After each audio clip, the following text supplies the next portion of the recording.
Welcome everybody. Today we are going to slowly explore the story of the Hanging Gardens of Babylon. Let's take a gentle journey together, step by step, and uncover the mysteries of the past. Let's not rush into this story. There is no need to wake up fully yet. Instead, imagine a very old place, long before alarms, emails, or loud engines. A place where mornings arrived slowly, carried by warm wind and dust. This is ancient Mesopotamia, the land between two rivers, the Tigris, the Euphrates. Names that sound calm even if history says otherwise. This land sits quietly in your mind now, flat, wide, dry. The sun is already warm even early in the day. The rivers move slowly like they are half asleep too. They do not rush. They never had to. Time moved differently here. Somewhere between these rivers, a city once rested, Babylon.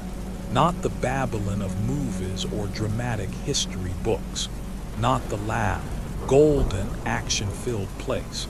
Just a city, stone, mud bricks, streets walked by ordinary people with tired feet and simple worries.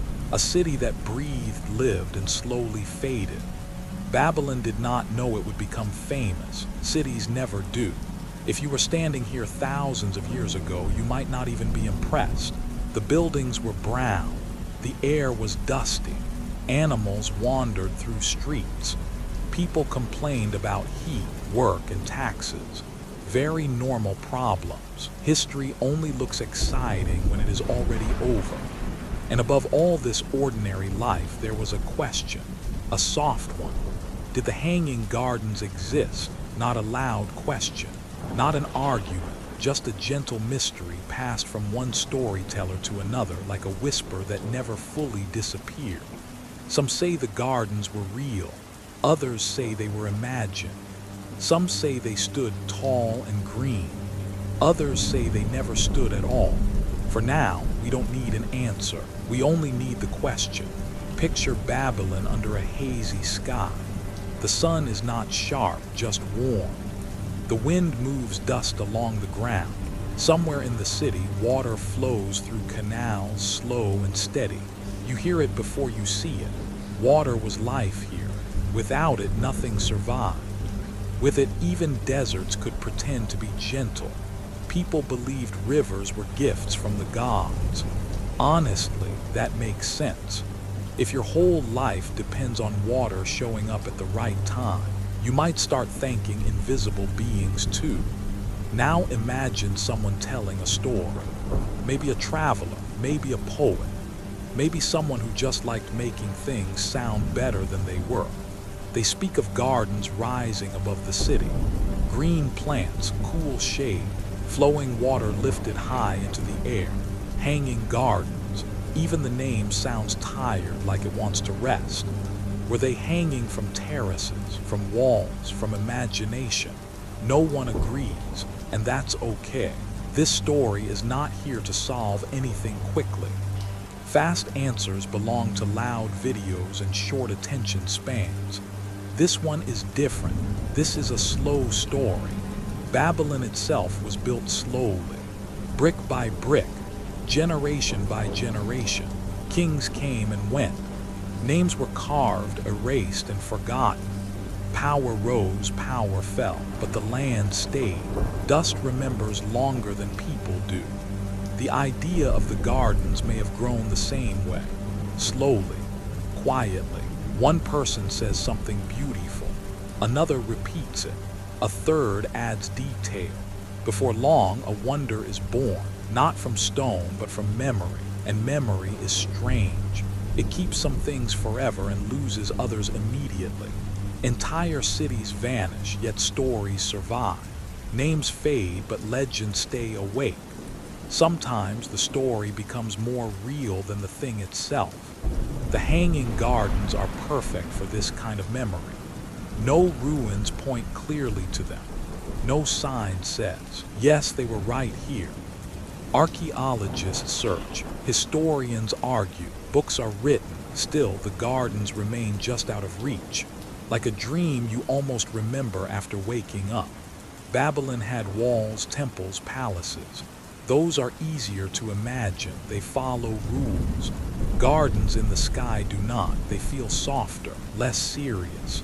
And that may be why people love the idea so much. A garden is not about power. It is about rest.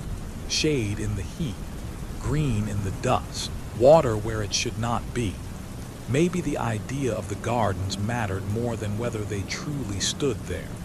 Maybe people needed to believe that even in a hard world, someone once tried to make something beautiful. And maybe that is enough.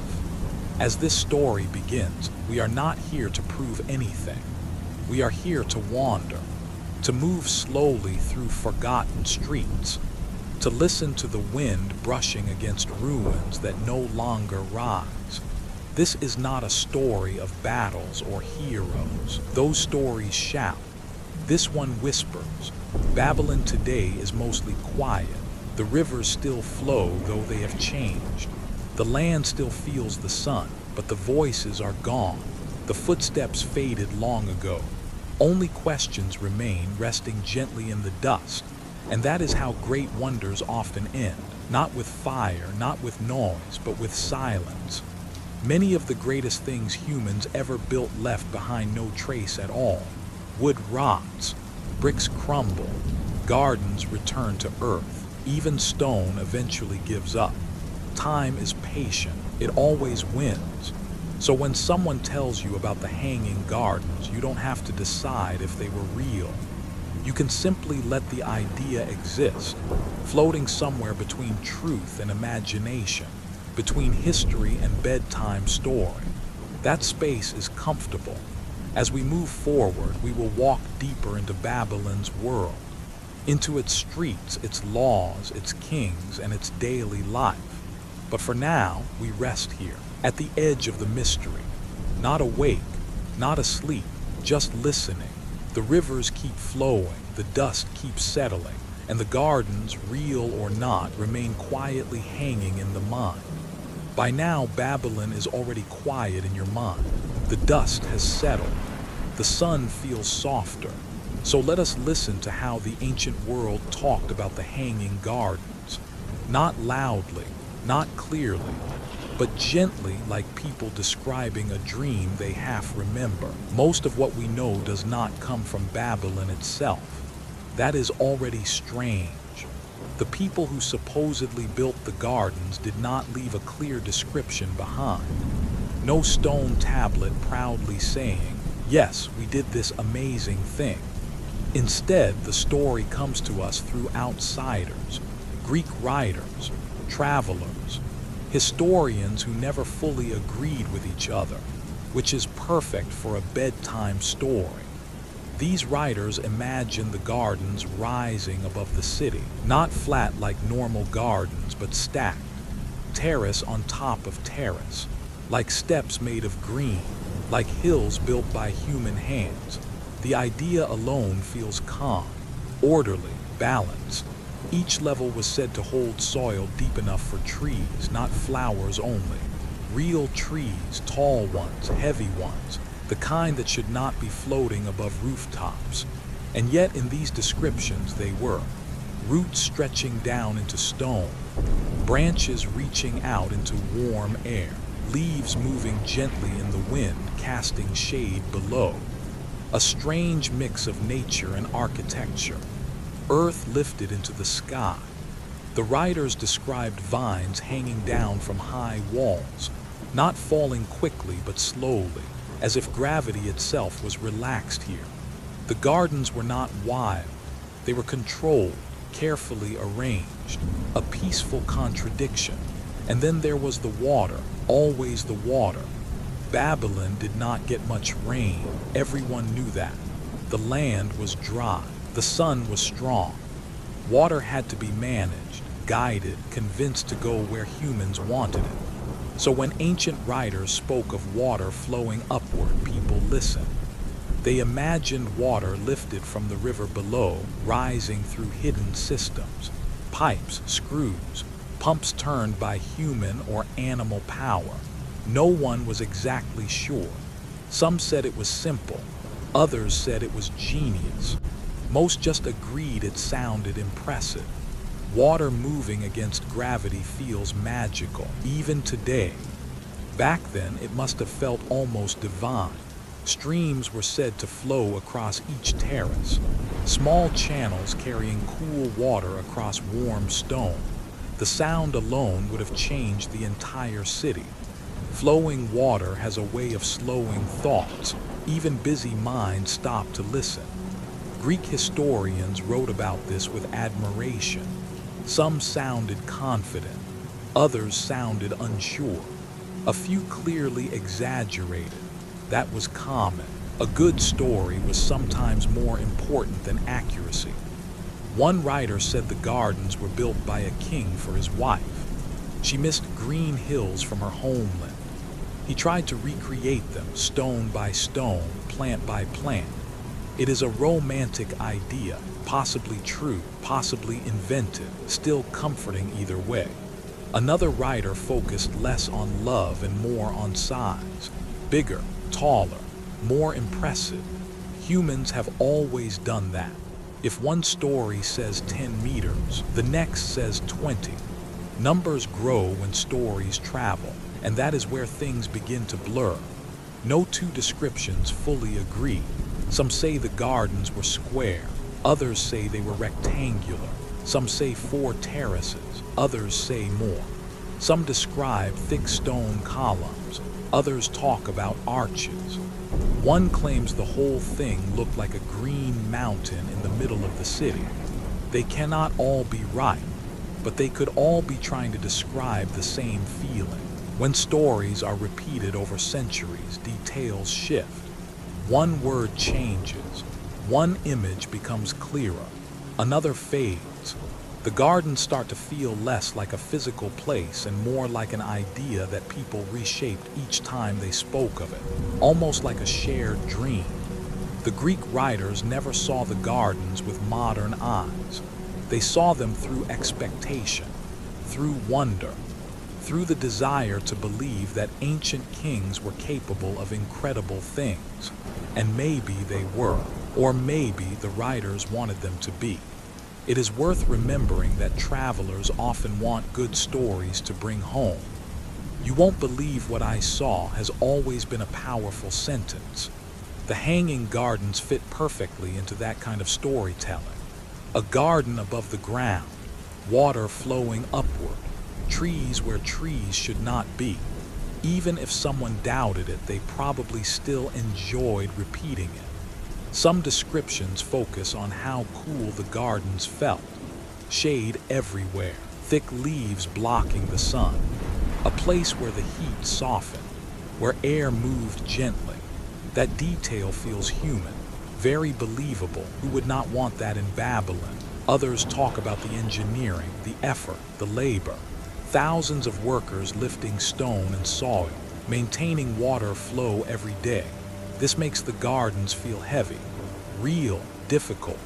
And then there are descriptions that feel almost poetic, less about structure, more about beauty, colors, smells, the feeling of being surrounded by life above a dry land.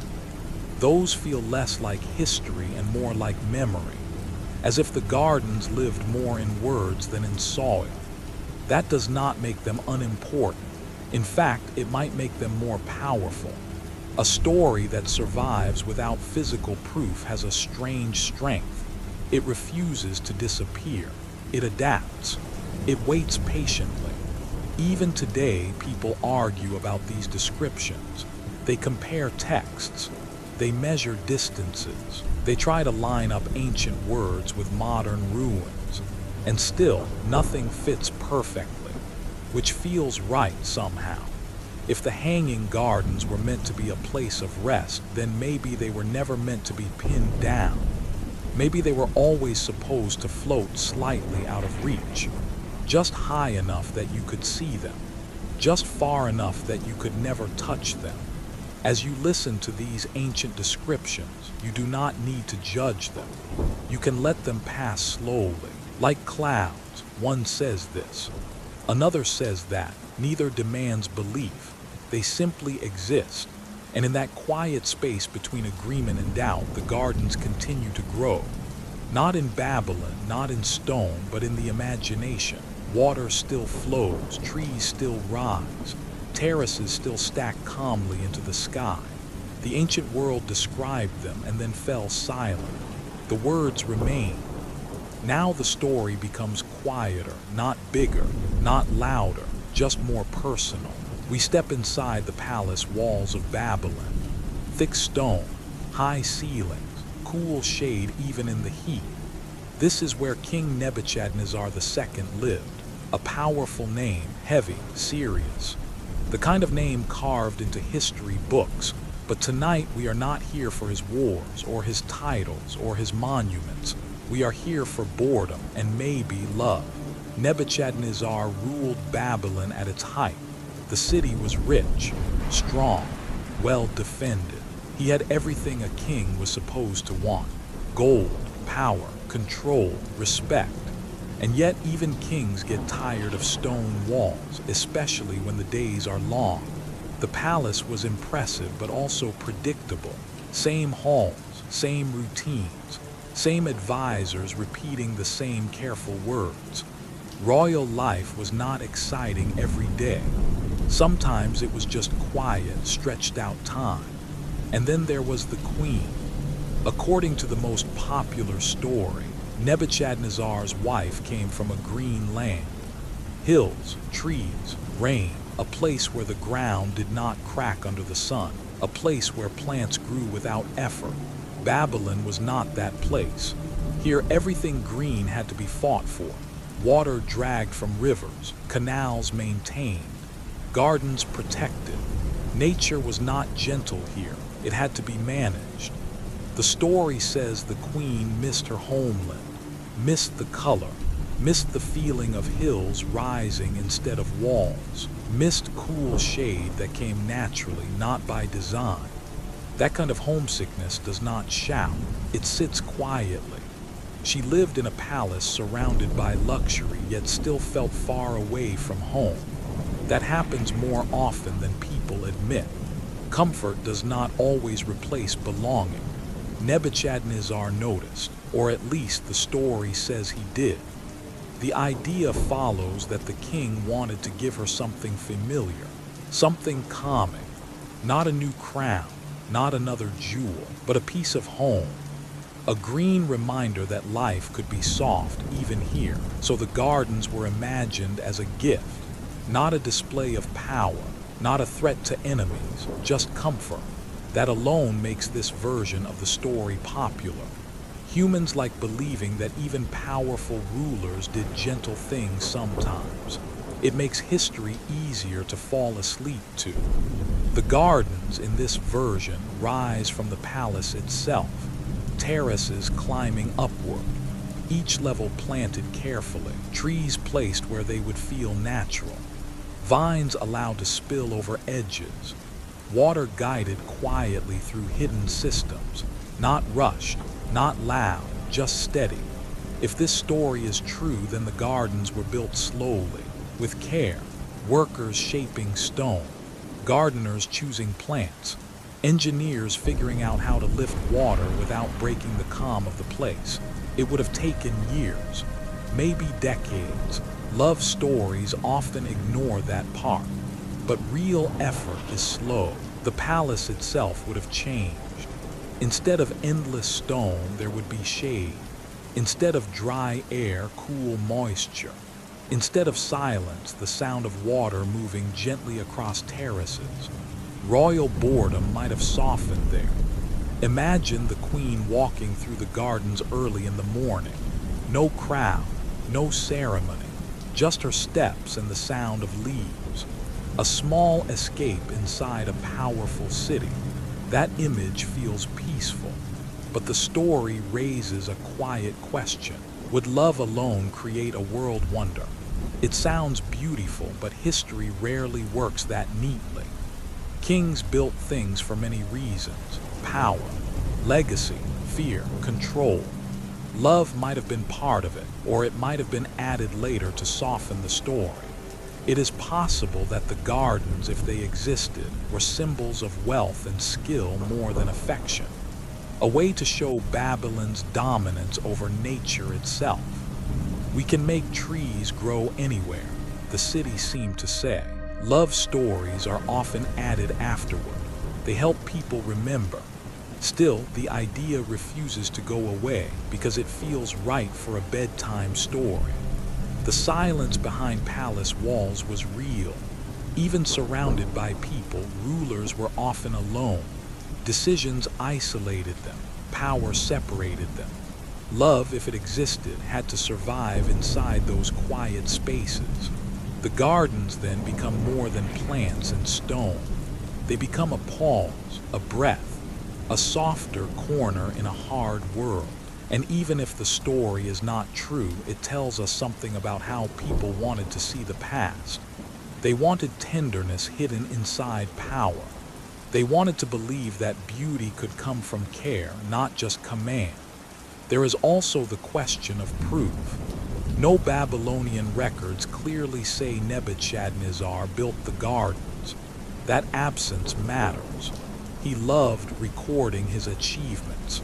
He carved his victories into stone. He celebrated his buildings openly. So why stay silent about the greatest garden ever made? That silence is loud. Some say the records were lost. Others say the gardens were elsewhere. Others say the love story was created later to explain a mystery that had no clear answer. All of those could be true, or none. The story remains because it feels human. A queen missing home. A king trying to fix something that power alone could not solve. An attempt to recreate nature in a place where nature was always struggling. As night settles over Babylon, the palace grows still. Lamps flicker, voices fade. The gardens, if they existed, would rest quietly above the city, leaves barely moving, water still flowing. Love or legend, gift or exaggeration. The story does not demand belief. It only asks to be heard slowly. And so we let it rest here, between stone walls and green dreams, between history and comfort, between what was built and what was imagined. Now the story pauses and starts asking quiet questions. Not loud ones, not aggressive ones, just the kind that sit in the background and refuse to go away. The kind you think about when everything else goes silent. Because if the hanging gardens existed, there is one problem that never sleeps. How did they work? Babylon was hot, dry, flat. Water was precious, heavy, difficult to move. And yet, the stories describe water flowing upward, reaching high terraces, feeding trees that should not survive there. That alone makes historians shift in their chairs. Let's slow this down. Water does not like going up, it never has. Gravity has always been very confident about that. In ancient Babylon, there were no electric pumps, no engines, no modern machines humming quietly in the background. Only muscle, wood, stone, and patience. Ancient writers suggested that water was lifted from the Euphrates River. That part is possible. The river was close. But lifting water several levels high every single day is not a small task, especially not in heat that never really leaves. Some descriptions mention hidden mechanisms, devices tucked inside thick walls, systems that moved water quietly without being seen. That already sounds impressive, maybe too impressive. One popular idea is the screw pump, a spiral device that pulls water upward when turned. We know similar tools existed in the ancient world, but did Babylon have them at this scale? And did they use them continuously day after day? That is where doubt grows. Imagine the effort. Someone or something turning a mechanism for hours, water rising slowly, channel after channel filling, plants drinking, trees surviving. And this repeating endlessly because if the water stops, the garden dies. There are no days off for gravity. Other theories suggest chains of buckets, simple but exhausting. Buckets attached to loops pulled upward by human or animal power. One bucket up, another down. Again and again, it works in theory. In practice, it would require constant labor, which leads to the next quiet image. Workers, lots of them, men moving in heat, muscles tired, hands rough, sweat falling into dust, doing the same motion all day, lifting water so trees above them could live. Not glamorous work, not poetic, just necessary. The gardens, if real, were not effortless beauty. They were maintained beauty, controlled beauty. The kind that demands constant attention. Without care, plants wilt, channels clog, systems break. Nothing about it sounds easy. That is why some historians pause here. They wonder if later writers misunderstood scale. Maybe the gardens were smaller, lower, less dramatic. Maybe water did not rise as high as described. Maybe the technology was simpler than the stories made it sound. Or maybe the stories grew over time. Ancient writers loved wonder. A good story traveled farther than a precise one. If water rose a little, later retellings might say it rose a lot. If trees grew on terraces, soon they were towering above the city. Exaggeration does not need intention. It happens naturally. And then there is the problem of weight. Soil is heavy. Wet soil is heavier. Trees add even more weight. Stone terraces holding all of this would need strong foundations. Deep planning, serious engineering skill. Could Babylon do that? Possibly. They built massive walls, huge temples, wide canals. They understood structure. They were not simple people. But building a garden in the sky is different from building a wall on the ground. Mistakes would be costly. Collapse would be dramatic. And yet, no clear ruins of such a structure remain. That absence whispers doubt. Some historians suggest that the technology existed, but not in Babylon, maybe somewhere else. Maybe the story was borrowed, moved, reassigned. Cities did that too. Wonders liked famous names. Others think the technology was never real at all, that the idea of advanced systems was added later to impress readers. Look what they could do, the story seems to say, even if they couldn't. It is also possible that ancient technology was more advanced than we give it credit for. Humans often underestimate the past. People solved problems creatively when survival depended on it. They did not need electricity to think clearly. But advanced does not mean magical. Water rising endlessly without rest is not something you can fake. It demands energy, and energy always leaves a trace. In labor, in records, in remains, which brings us back to silence. No clear Babylonian text explains such a system. No detailed plan, no proud description. That is strange for a culture that liked recording achievements, so the chapter settles into skepticism. Not harsh, just careful. Could the gardens exist?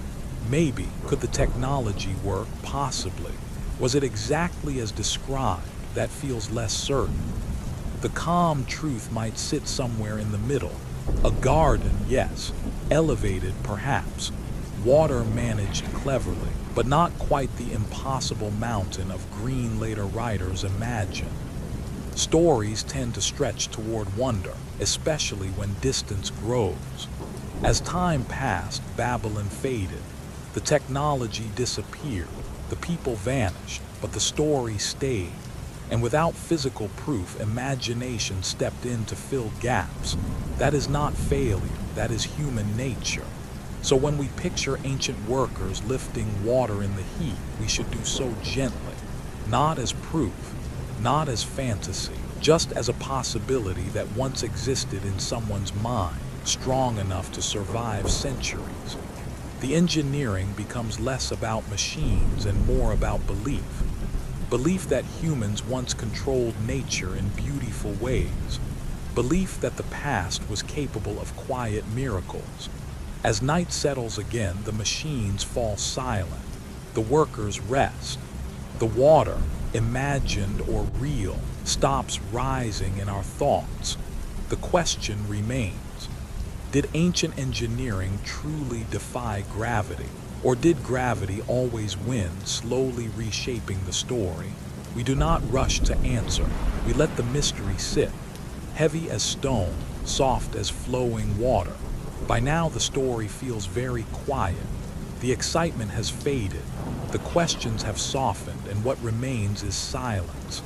This is where archaeology usually speaks. Stones, ruins, broken walls, pieces of the past rising slowly from the ground. Most great cities leave something behind: a foundation, a carving, a name scratched into clay. But when it comes to the Hanging Gardens, there is almost nothing. That is the big problem. Babylon has been excavated many times. Archaeologists have walked its ground carefully. They have uncovered palaces, temples, streets, and walls. They have found inscriptions praising kings and their achievements. Babylon loved to record itself. And yet, when it comes to the Hanging Gardens, the earth stays quiet. No clear ruins stand up and say, "This was the garden."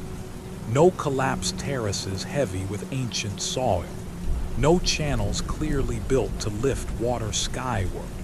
That absence is unsettling, especially because the gardens were supposedly one of the greatest wonders of the ancient world. Wonders usually leave scars on the land.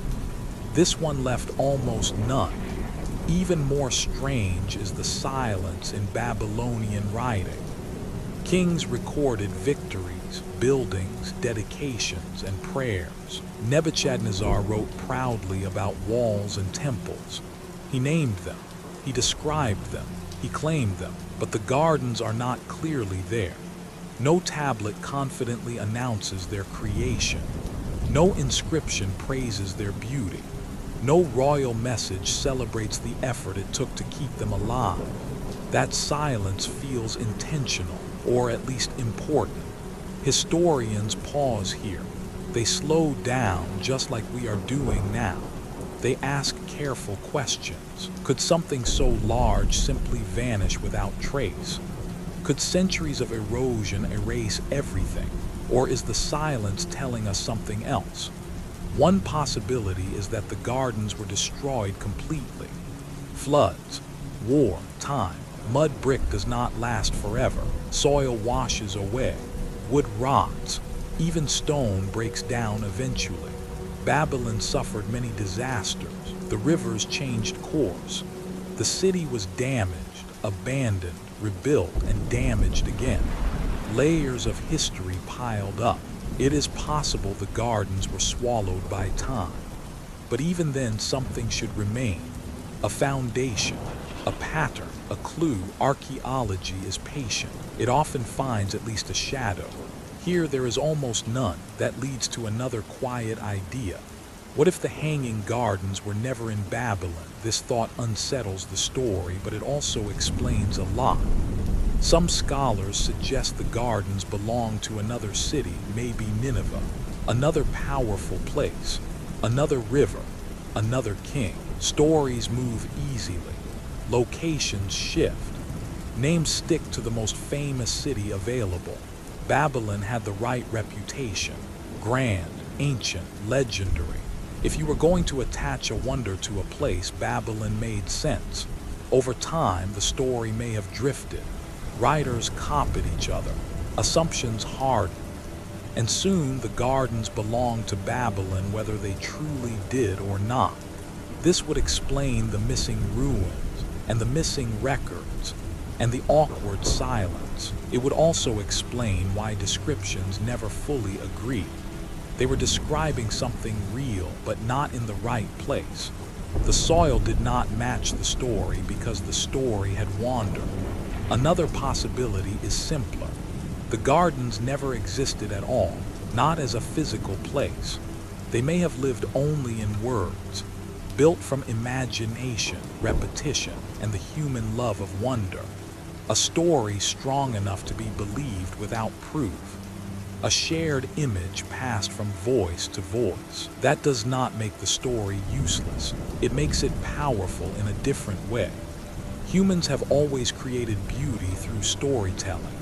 We imagine perfect places when real ones fall short. In a harsh world, a floating garden feels comforting. It promises balance, control, peace. The hanging gardens may have been that promise. Archaeology, however, does not work on comfort. It works on evidence, and evidence remains stubbornly absent. The ground does not cooperate. The past refuses to confirm the dream. So scholars remain careful. They speak softly. They avoid strong claims. They accept uncertainty. That takes patience. It is easier to believe than to doubt, but doubt keeps history honest. As the years pass, excavations continue. New tools, better methods. Still, the gardens remain invisible. Each search ends the same way, with more questions than answers. That silence becomes part of the story. The hanging gardens are famous not because we found them, but because we did not. They are remembered not through stone, but through absence, through the uncomfortable gap between story and soil, through the idea that something so loved could leave no trace at all. As we rest here, the city of Babylon feels even quieter. The imagined terraces fade. The water stops flowing. What remains is bare ground and open sky. And yet, the story does not disappear. It stays because humans are good at holding onto beautiful questions. We do not always need proof to care. Sometimes mystery is enough. This chapter does not end with certainty. It ends with pause, no ruins, no proof, only a story that refuses to fully sleep. By now, the story has learned how to hesitate. It no longer rushes toward Babylon. It no longer insists on certainty. Instead, it gently turns its head and looks somewhere else. North, far from Babylon, another great city once stood. Its name was Nineveh, powerful, organized, proud, the capital of the Assyrian Empire, a place of kings who loved to carve their achievements into stone. And this is where a quieter theory begins to breathe. What if the hanging gardens were not in Babylon at all? What if history simply mixed up two famous cities and never corrected itself? Nineveh was different from Babylon, but also similar enough to confuse distant storytellers. It had rivers, canals, massive walls, palaces built to impress and intimidate. It was a place where engineering mattered. And one king in particular liked to talk about gardens. His name was Sennacherib. Unlike Nebuchadnezzar, Sennacherib left detailed records, long inscriptions, clear descriptions. He did not hide his pride.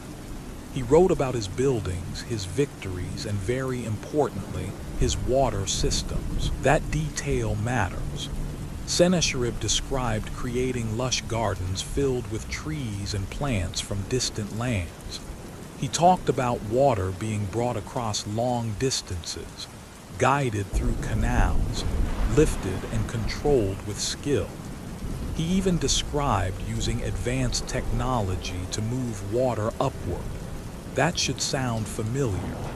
Some inscriptions speak of water flowing, like a river from the mountains. Others describe systems that allowed plants to thrive in places they normally would not. This was not vague poetry, it was practical boasting.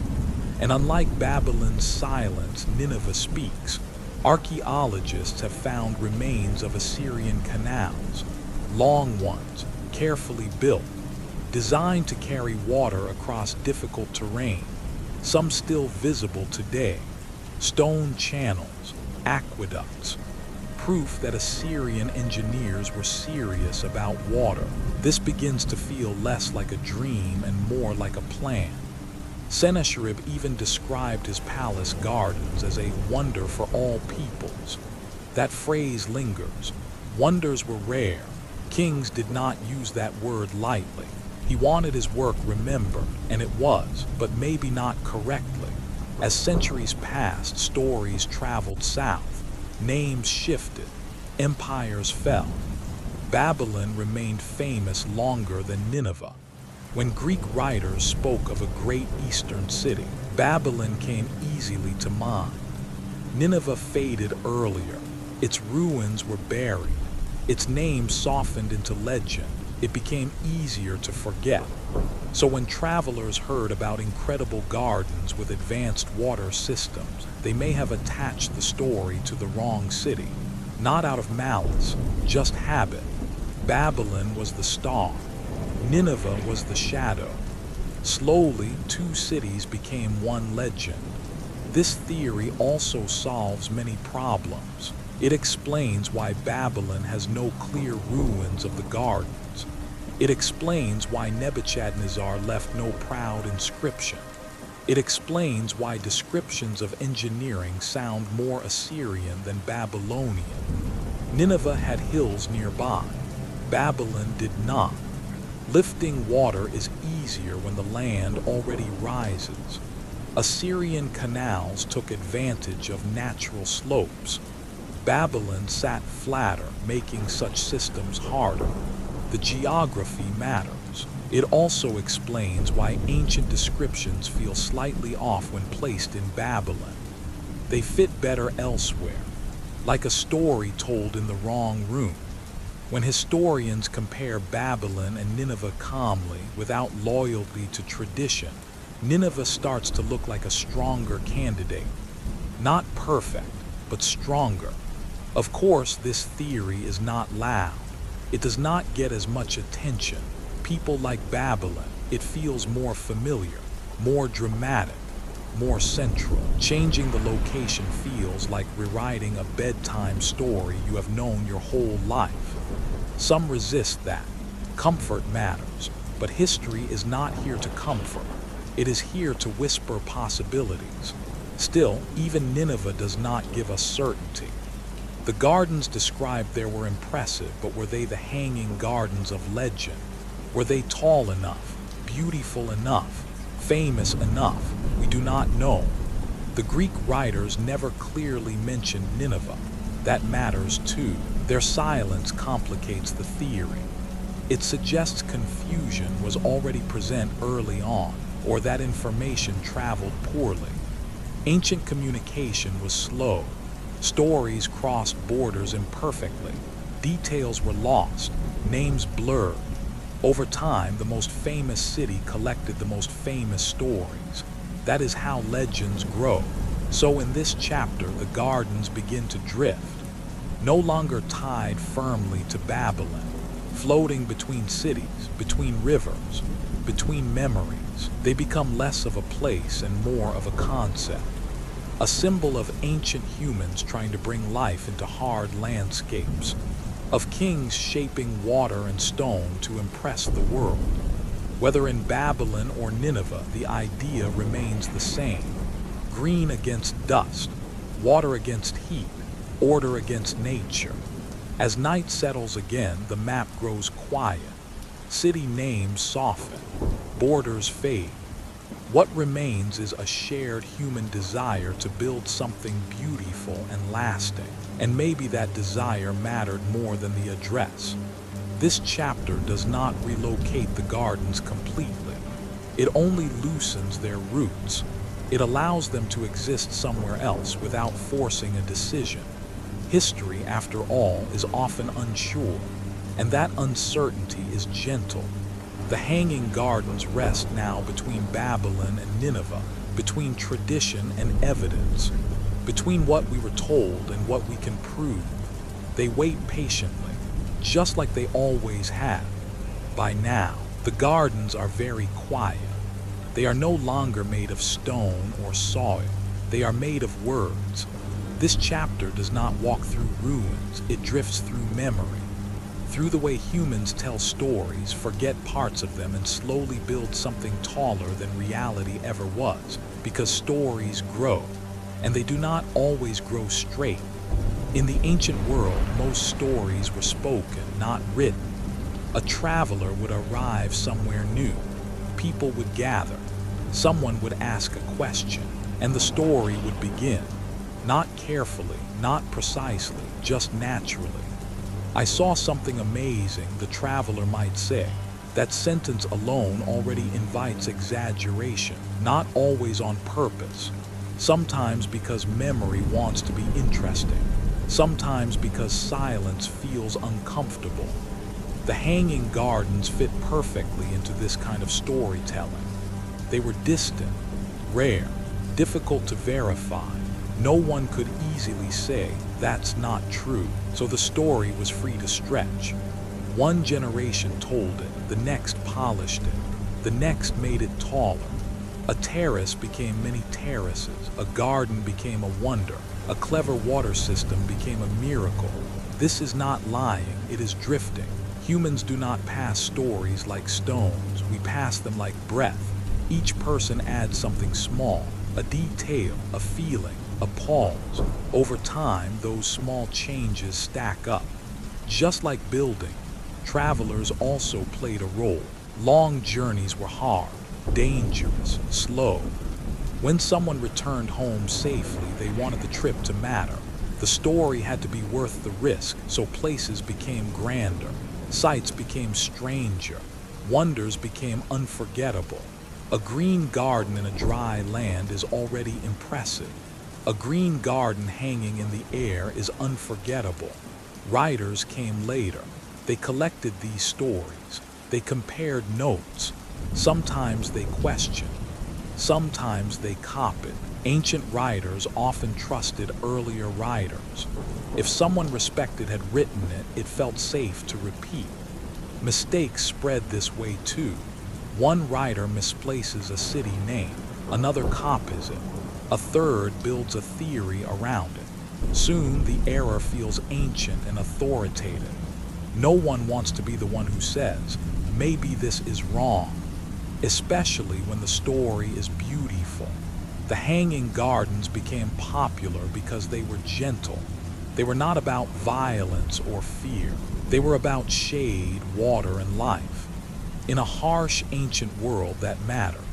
History does not only preserve what happened, it preserves what people wanted to remember.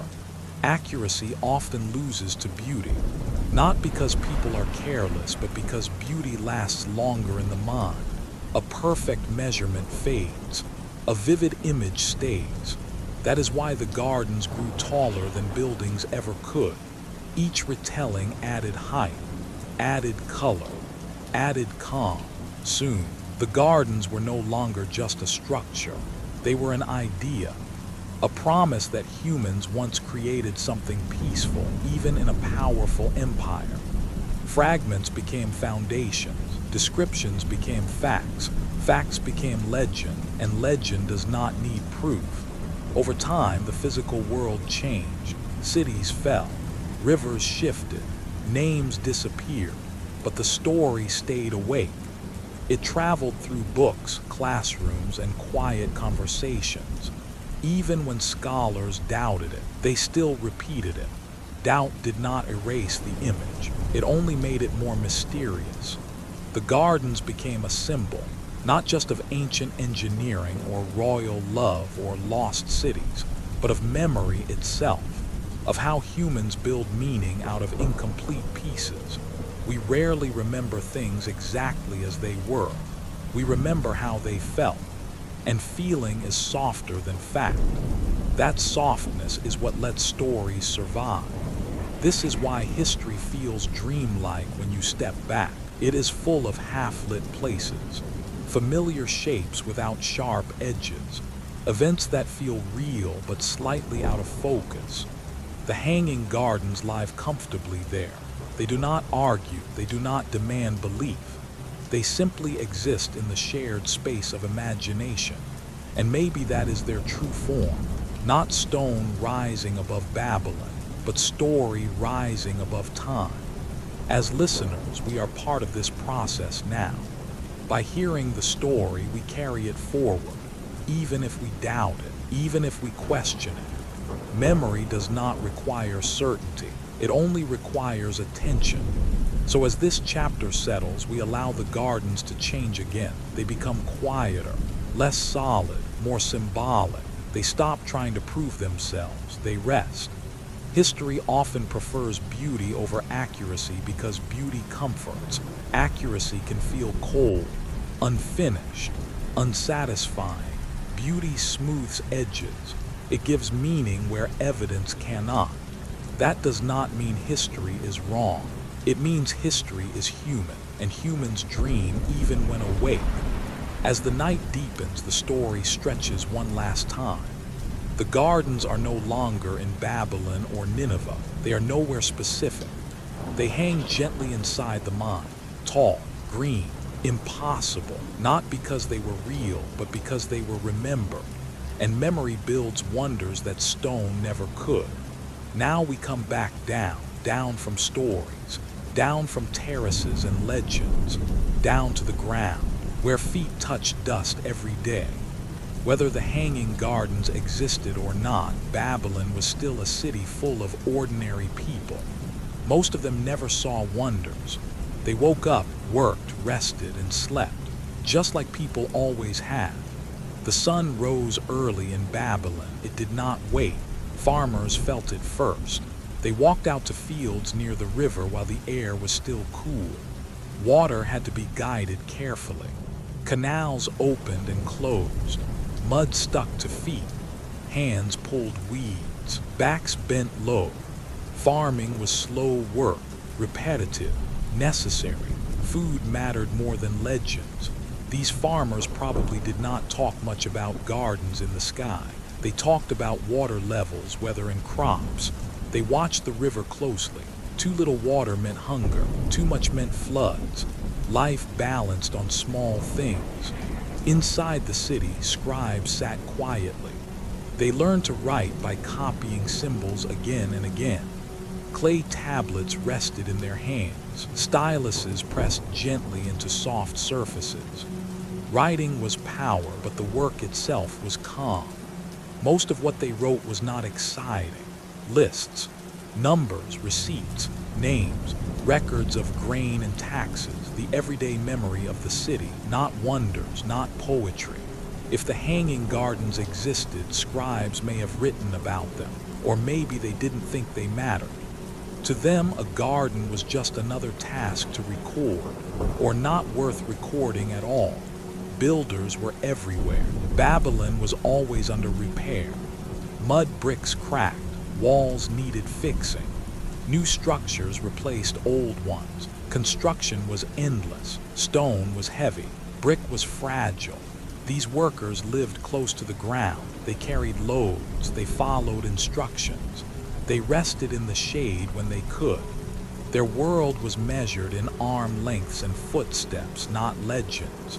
If something green rose above the city, they may have noticed it only briefly. Then they returned to work. Guards stood watch at gates and walls. Long hours, slow days, eyes scanning empty roads. Their concerns were practical. Who comes in? Who goes out? Who causes trouble? A garden did not change their duty. Children played in dusty streets. They chased each other. They argued. They laughed. They fell. Dust stuck to skin. Life continued. Children do not care much about wonders unless they interrupt play. Markets filled the city with noise. Merchants called out prices. Animals moved slowly through crowds. Smells mixed together. Food, sweat, earth. Nothing magical, just busy. This was Babylon for most people. If the hanging gardens existed, they belonged to the palace, far from daily life. High above walls, most people never entered. The beauty would have been distant, seen from afar, or not at all. And if they did not exist, nothing changed. People still needed to eat, still needed water, still needed shelter. Legends do not feed families. This contrast is important. History often focuses on wonders and kings, but cities are built on ordinary days, repeated endlessly. The rhythm of survival does not pause for beauty. A farmer does not stop worrying because a garden is pretty. A scribe does not rest easier because a king builds something impressive. Survival is stubborn. At night, Babylon grew quieter. Lamps flickered. Doors closed. People rested on rooftops to catch cooler air. Stars appeared. The same stars we see now. That part has not changed.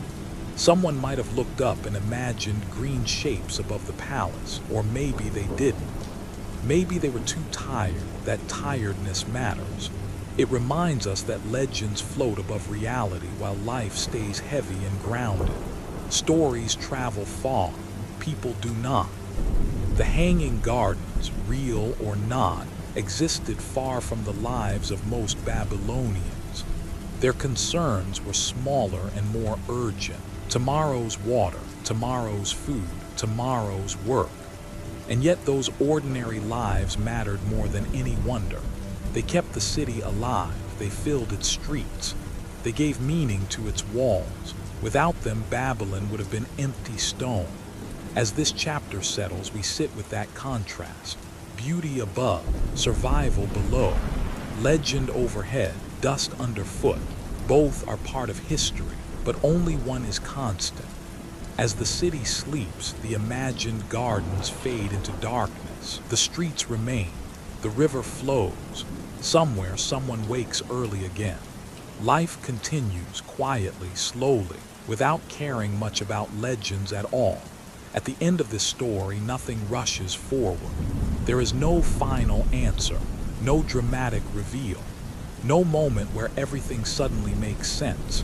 Instead, there is quiet. The hanging gardens refuse to be found because history does not always like being uncovered. Some things disappear slowly, layer by layer, until even the ground forgets them. Cities are not frozen in time. They move, they sink, they break.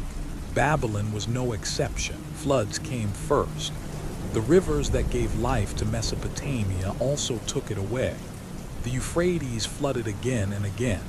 Water shifted soil, washed away foundation, softened brick. Over centuries, even strong structures dissolved into mud.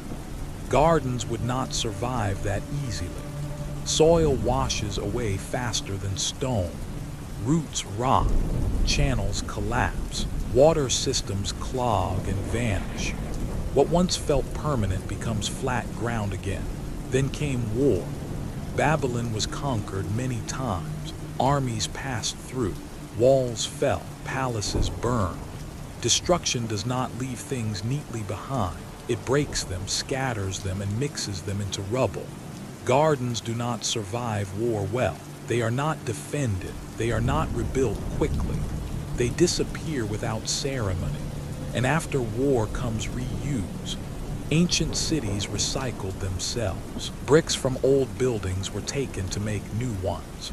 Stone was too valuable to leave untouched. Even ruins were resources. If the hanging gardens were built of brick and stone, they would not stay abandoned for long. They would be pulled apart quietly, piece by piece, used again, forgotten. Time encourages this. Generations do not treat old wonders with the same respect as modern museums. To them, it was just material, useful, nearby, easy. And then there is time itself. Time is not dramatic. It does not announce destruction. It erodes patiently. Winds move dust. Rain softens edges. Heat cracks surfaces. Plants grow, then die, then grow again. After enough time, everything looks the same. A collapsed terrace becomes a hill. A channel becomes a dry line in the earth. A foundation becomes part of the ground. Without signs, memory fades. This is how ruins disappear, not suddenly, but completely. The hanging gardens may have been swallowed by all of this, or they may never have existed as described, or they may have existed somewhere else, or only partially, or only briefly. History does not care which answer feels best. It only leaves us with silence. That silence is why the gardens refuse to be found. They live in a space where proof is gone, but imagination remains. A space where questions feel more comfortable than answers. A place that exists best when we stop trying to touch it. The hanging gardens have become a ghost of history, not a haunting one, a gentle one. They appear when we read old words, when we imagine water flowing upward, when we picture green against dust, when we want the past to be softer than it really was. Ghosts do not leave footprints. They do not cast shadows. They exist only when we allow them to. And that is where the gardens belong now. Not in excavation sites, not in textbooks, but in the quiet moment before sleep. They refuse to be found because being found would end them. A clear ruin would turn mystery into measurement. It would shrink the story. It would close the door gently but permanently. Mystery keeps it open. As long as we cannot find the gardens, they remain perfect. They remain floating. They remain untouched by certainty. That is a strange kind of survival. Most ancient things disappear completely. The hanging gardens chose another path. They faded physically but grew mentally. They left the ground and moved into memory, and memory is hard to excavate. So when you close your eyes and imagine them, they return. Quiet terraces, flowing water, shade above a sleeping city. No proof required. This is not failure. This is transformation. The hanging gardens did not vanish. They changed form. They became a place we visit slowly without maps or measurements. A place that exists only when we stop asking it to justify itself. As this final chapter settles, the questions stop moving. They lie down gently. The city grows quiet again. The rivers continue their endless work, and the gardens, unfound and unprovable, rest exactly where they belong, in the space between history and dream. And that is enough. Now the story itself begins to yawn. It stretches slowly like a cat in warm sunlight. It does not rush. It does not demand attention. It simply wants to rest. This is the final chapter, but it is not dramatic. There are no fireworks, no bold conclusions, no absolute truths. There is only calm. We have wandered through ancient Babylon, through whispers of gardens that may or may not have existed. We have imagined terraces stacked high, water flowing upward, leaves rustling gently in a sun that never tires.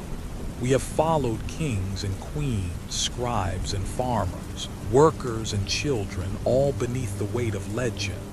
And now it is time to release it all. Some questions do not need answers. Some mysteries are meant to linger soft and unresolved. The hanging gardens, real or imagined, belong to that space. They do not need our certainty. They do not need stone to prove themselves. They do not need maps, ruins, or inscriptions. They exist best in the quiet corners of the mind, in the gentle pause before sleep. As we slowly let go, imagine the terraces fading. Water trickles softly, then stops. Leaves settle. Shadows stretch across walls and streets. The city below continues its rhythm, slow, dusty, alive, without demanding our attention. And above it all, the gardens, if they were ever there, fold themselves into memory. We accept that some things cannot be pinned down, that some wonders exist only in imagination, that history does not always provide closure, just fragments, and sometimes fragments are enough.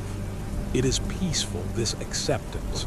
There is comfort in letting go, comfort in knowing that mystery does not need proof to matter, comfort in realizing that a story can exist fully, even if it cannot be measured, excavated, or verified.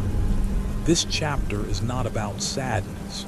It is about softness, about gently placing the past on a shelf and leaving it there without forcing it open, about walking away from curiosity just long enough to rest. The hanging gardens drift into silence, becoming something like a dream, not harsh, not demanding, not pressuring us to know. They hover quietly, gentle as the air we breathe before sleep. They are a memory that exists only when we close our eyes, and that is enough. Perhaps this is the way history works most of the time. Not in answers, but in impressions. Not in certainty, but in the spaces between words and stones, shadows and memories. Not in loud explanations, but in the pauses that let the mind wander. We can imagine the sun setting over Babylon. Dust swirls gently in the warm evening air. Workers rest. Farmers finish their last chores. Children lie down after play. Lamps flicker across streets. The city exhales. Above, the gardens have become almost invisible, yet their presence lingers, not solid, not defined. Only a suggestion of green terraces, flowing water and shade. A reminder that beauty sometimes exists most fully when it cannot be proven. And the story itself exhales too, slowly, softly. Its edges blur. Words float into quiet. Questions settle into stillness.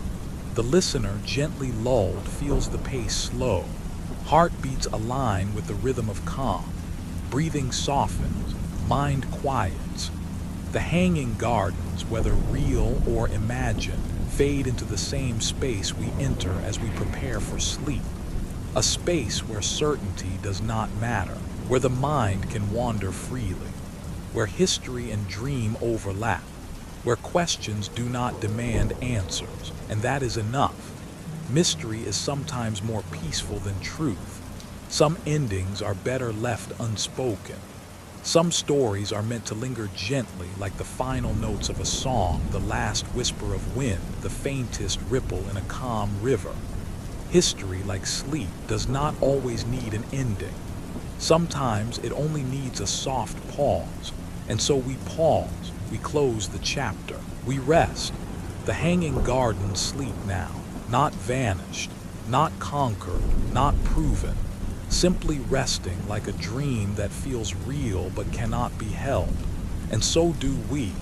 And that's the end of our story for today. Thank you for joining me, and I hope you enjoyed this calm journey through history. Have a good night, stay peaceful, and see you in the next story.